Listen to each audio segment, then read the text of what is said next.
On avait vu qu'au début de la création du monde, c'est marqué que Dieu il a créé le monde, c'est marqué Bereshit bara Elohim. Au commencement, Dieu créa. Et quel nom de Dieu il a marqué? Il a marqué le nom de Dieu Elohim, qui représente la rigueur. Et Rachid nous dit tout de suite, Velo Amar bara Hashem. Et il n'a pas dit, Akadosh Baruch Hu, quand il a créé le monde, il n'a pas dit Bereshit bara Hashem. Hashem, ça représente quoi? Yudke Vavke, ça représente la miséricorde d'Hashem. Il n'a pas marqué au début Dieu, au commencement, Dieu créa, avec le nom de miséricorde, mais avec le nom de rigueur. Et Rachid nous dit, Chez Betrila, Allah bemarshava livro et haolam bemidat adin.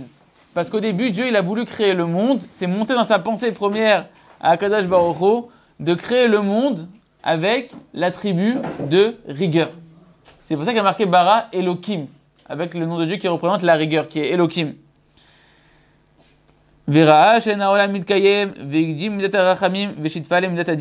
Et puisque Dieu il a vu que le monde ne pouvait pas se tenir avec que de la rigueur, alors qu'est-ce qu'il a fait à Kadosh Baruch Hu?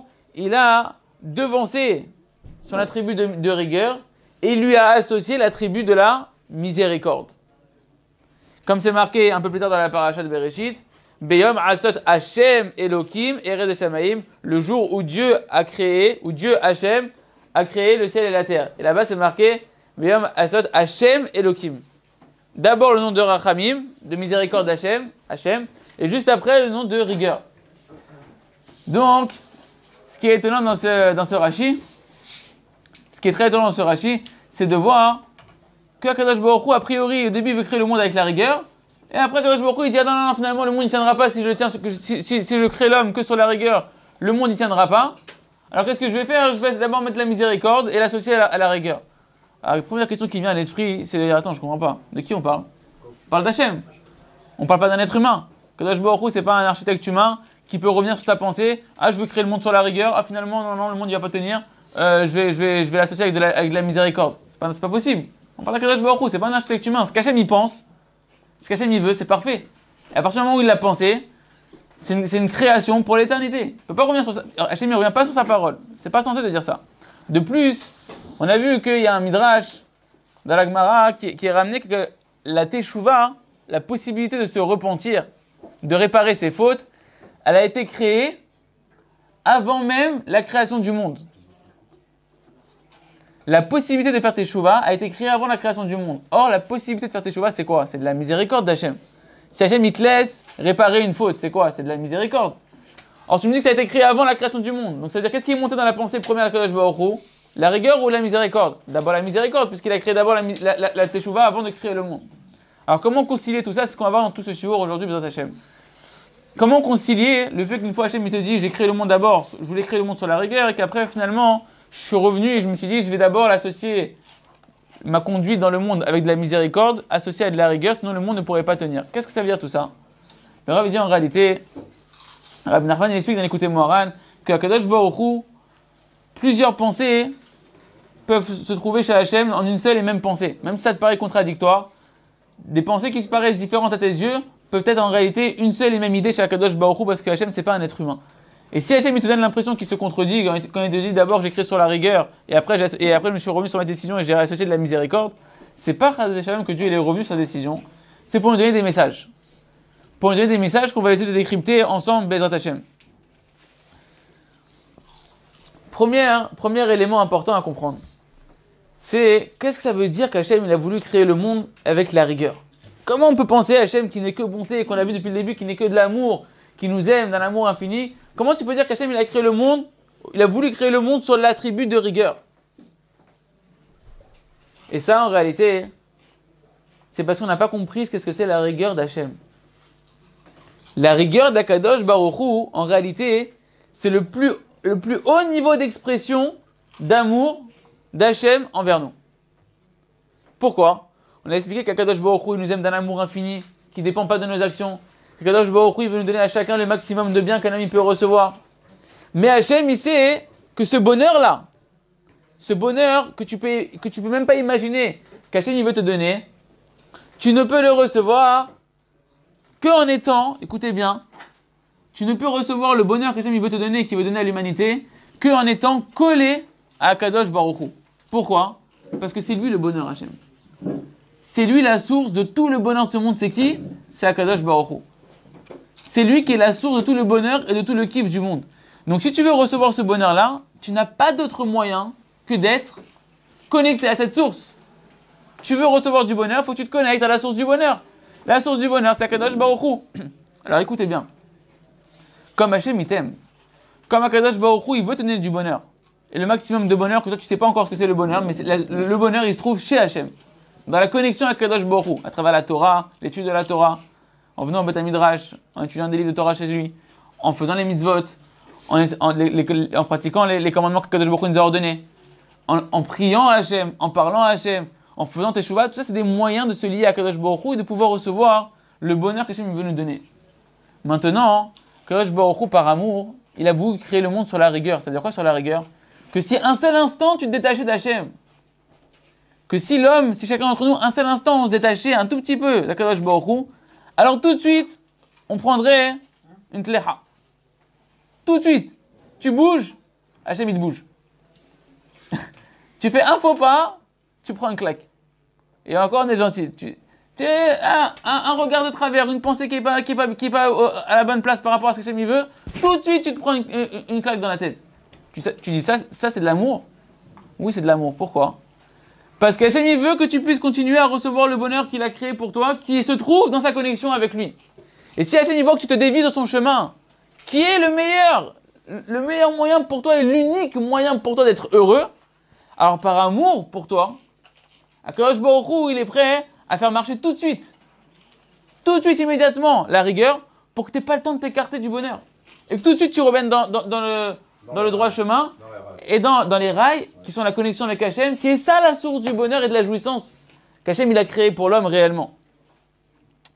Et ça, c'est pour ça qu'Akadosh Baruch Hu, il voulait, dans sa pensée initiale, et c'est ça le projet d'Akadosh Baruch Hu, que c'est ça ce à quoi l'homme il doit aspirer, et ce à quoi l'homme il doit retourner, c'est pouvoir servir Hachem avec cette conscience-là, cette pleine prise de conscience qu'Hachem il m'aime, qu'Hachem me donne tout le bonheur du monde, et que ce bonheur je peux l'avoir que en étant dans les voies d'Hachem. Que comme ça je peux avoir le bonheur dans ce monde-là. Ça veut dire quoi? Je ne peux pas m'écarter. Et que si je m'écarte, c'est mieux pour moi qu'Hachem me mette une petite cléra et que je revienne tout de suite dans le chemin, plutôt que je m'écarte et que je m'écarte réellement du bonheur pour lequel Akadosh Baruch Hu, il m'a créé. Et ça, à partir de ce moment-là, tu comprends quelque chose d'extraordinaire. C'est-à-dire quoi? Qu'en réalité, la rigueur, ce que toi tu appelles la rigueur, ce que tu appelles l'injustice, ou la justice, mais que tu n'as pas compris, donc tu la vois comme une injustice dans ta vie. Les souffrances, toutes les incompréhensions, les chutes, les empêchements dans ta vie d'évoluer, les échecs, toutes ces choses-là qui sont des ramifications de la rigueur, de l'attribut de rigueur d'Akadosh Baruch Hu. En réalité, maintenant, il faut comprendre quelque chose d'extraordinaire. C'est quoi qu'Hachem il a voulu créer le monde sur la rigueur avec ces notions-là qu'on a dit maintenant? C'est que, en réalité, la source de la rigueur d'Hachem, c'est de l'amour profond d'Hachem pour toi. L'échec, l'empêchement, la souffrance que tu vis, etc., ça prend sa source dans quoi? Dans l'amour profond d'Akadosh Baruch Hu qui veut te garder proche de lui. Pourquoi? Parce que c'est ça le bonheur pour toi. Et donc, cette rigueur que toi tu n'arrives pas à interpréter, cette souffrance que tu n'arrives pas à interpréter, c'est quoi? Son but, c'est quoi? T'amener du bonheur. Donc la rigueur a pour but, c'est la racine de la miséricorde d'Hachem dans ta vie. Ça, c'est la première définition qu'il faut bien comprendre de ce Rashi-là du début de la Torah. Rashi vient te dire dès le début de la Torah, sache, Hachem il a voulu créer le monde sur la rigueur. Et ça veut dire quoi? Comprends que toute la rigueur que tu vas avoir dans ta vie, comme tout vient d'Hachem, ta femme, quand ça ne va pas avec ta femme, tes enfants, ton travail, la santé, ta relation avec Hachem dans la Torah, les mitzvot, tu n'arrives pas à progresser comme tu veux, etc. Tout ça, c'est des formes de rigueur. Sache que tout ça, ça provient de l'amour d'Hachem. Et qu'Hachem, il a voulu créer le monde qu'avec cette midah-là pour que tu restes tout le temps connecté avec lui, pour que tu comprennes que le seul moyen d'être heureux, c'est d'être connecté à Akadosh Baruch Hu en faisant le bien et en s'écartant du mal. Et comme ça, tu pourras être heureux et épanoui dans ta vie réellement. Et donc, on avait vu que c'est pour ça que les tzadikim, comme Yaakov Avinu dans la parashat Vayetze qui est passée la semaine dernière, ils ont tellement conscience de l'amour qu'Hachem il a pour nous. Et ils le ressentent tellement. Ils sont tellement heureux.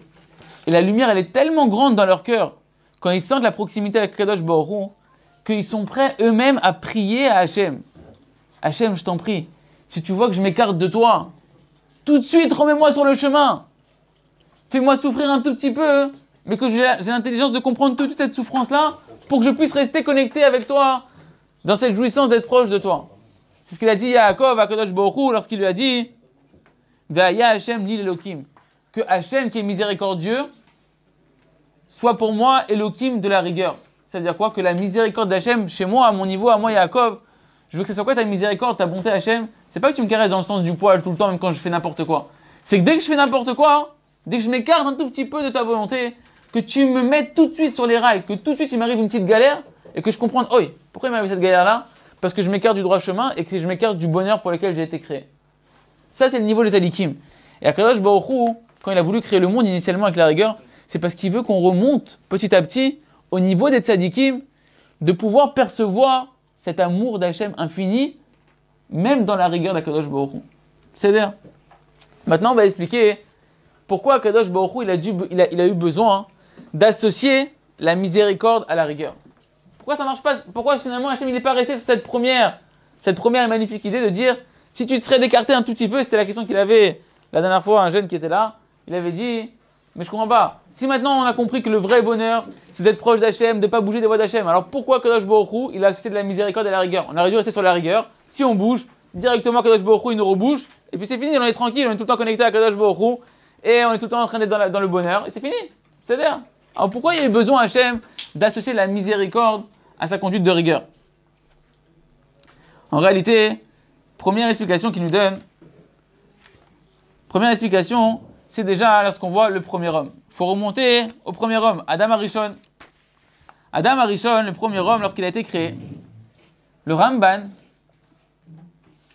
Rabbi Moshe ben Nachmanide, il nous dit comme ça, que Adam Arishon, quand il a été créé directement par les mains d'Hachem, complètement parfait, avec à l'intérieur de lui qu'une tendance à faire le bien. Écoutez bien, Adam Arishon, il n'a pas été créé comme nous on est aujourd'hui, on est à l'intérieur de nous avec beaucoup de mal, beaucoup d'inclinaison à faire le mal et qu'on met du temps à faire germer le bien qui est à l'intérieur de nous. Adam Arishon, il a été créé, il n'avait qu'une tendance à faire le bien. Il n'avait pas de libre arbitre comme nous, que chaque pensée, parole, action, tu ne sais pas si tu vas faire le bien ou le mal, tu dois faire un combat à l'intérieur pour savoir est-ce que je vais aller dans le bon chemin ou dans le mauvais chemin. Il était comme les lois de la nature qui sont obligées de faire tout le temps la même chose, de se conduire tout le temps de la même manière. Pareil, Adam Arishon était créé comme ça. Sauf qu'on sait l'histoire, Hachem il a mis un arbre et il a dit du Etz ad-Da'at, de l'arbre de la connaissance, tu n'en mangeras pas. Parce que le jour où tu en mangeras, tu mourras. N'est-ce pas? Et en réalité, le Ramban il explique que ce Etz ad-Da'at, cet arbre de la connaissance, c'était quoi? C'était l'arbre du libre arbitre. Ça veut dire quoi? Que le jour où tu mangeras de cet arbre-là, alors il va rentrer en toi le libre arbitre constant de vouloir faire le bien ou vouloir faire le mal, et tu devras choisir entre faire le bien et faire le mal. Et qu'est-ce qu'il a fait Adam Arishon? On connaît. Il a mangé du fruit, il a voulu avoir le libre arbitre à l'intérieur du bien et du mal. Et qu'est-ce qu'il aurait dû se passer normalement? Il aurait dû mourir. Adam Arishon, il aurait dû mourir immédiatement. Parce que Dieu il a dit, le jour où tu mangeras de ce fruit, tu mourras. Or comme Hachem, avant de créer Adam Arishon, Hachem il voit tout. Hachem il voit tout avant que ça se passe. Il a vu qu'Adam Arishon déjà il allait fauter. Alors qu'est-ce qu'il a fait? Il a devancé son attribut de rigueur qui dit que normalement si l'homme il aurait mangé du fruit, il serait mort. Il a devancé, il a mis d'abord de la miséricorde, il a associé avec de la miséricorde, parce que un des attributs de miséricorde d'Hachem c'est quoi? C'est qu'il est long à se mettre en colère. Qu'un homme quand il faute, Chas de Shalom, quand on le voit, il est long à se mettre en colère, sinon il n'existerait plus. Sinon il n'y en aurait plus un qui serait en train de ni de parler, ni d'écouter, ni de respirer. D'accord? Donc qu'est-ce qu'il a fait Hachem? Il a associé sa miséricorde à sa rigueur. Comme ça, Adam Arishon, même s'il n'est pas mort tout de suite, Hachem il a retenu sa colère, il a laissé le temps de pouvoir faire teshuva, et donc à l'humanité d'exister. Maintenant, qu'est-ce qui est intéressant pour nous? Si déjà Adam Arishon, qui est né avec une tendance à faire le bien, il est né, il était parfait. Il n'avait pas de mauvais penchants, pas de mauvaise nature, etc. Il a trébuché, et Hachem il a eu besoin d'associer de la miséricorde pour Adam Arishon, qui était l'excellence de la création. Combien à plus forte raison pour nos générations à nous, qu'Hachem il a vu qu'on allait arriver, que toi t'allais arriver, que moi j'allais arriver, que chacun allait arriver, qu'on allait grandir dans des familles comme on a grandi, qu'on a été conçu avec des pensées comme on a été conçu, et qu'on a vu ce qu'on a vu, qu'on a fait ce qu'on a fait, avant de réfléchir un tout petit peu, à s'éveiller, à faire le bien, combien on a traversé. Alors si Akadosh Baruch Hu, pour Adam Arishon qui était déjà parfait, il a dû associer de la miséricorde dans sa conduite, combien pour nous Akadosh Baruch Hu, il avait besoin déjà, dès le début, d'associer sa miséricorde pour nous laisser le temps un petit peu de faire sortir le bien qui est en nous et de nous repentir un petit peu de toutes nos actions. Ça, c'est une première raison pourquoi Hachem il a eu besoin d'associer de la miséricorde à sa rigueur.